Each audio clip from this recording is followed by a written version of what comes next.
Fideos byrion, bachog, doniol. Mae nifer o bleidiau yn creu rhain wrth ymgyrchu. Gyda miliynau ohonon ni yn sgrolio bob dydd ar wefannau cymdeithasol, mae'n siŵr i gynnwys gwleidyddol ddechrau ymddangos ar ein hapiau.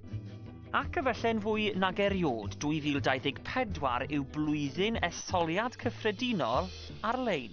A pha fath o gynnwys sydd i weld felly?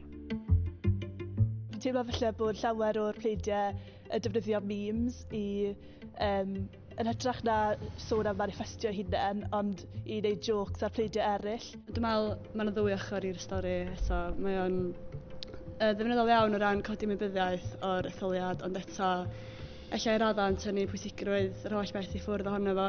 A pha fath o arwyddion i ti efallai sy'n rhoi awgrym i ti bod cyfrif yn ddibynadwy, bod ti'n gallu ymddiried yn yr hyn maen nhw'n cyhoeddi?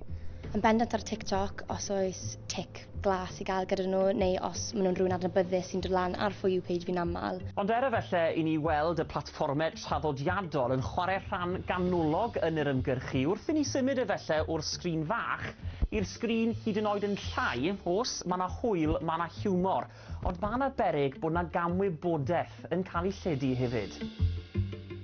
Camwybodaeth? Wel, newyddion ffug, gwybodaeth sy'n cael ei greu sydd ddim yn wir. Gyda rhai enghreifftiau o addasu lluniau a lleisiau i dwyllo pobl, yn aml drwy dechnoleg AI.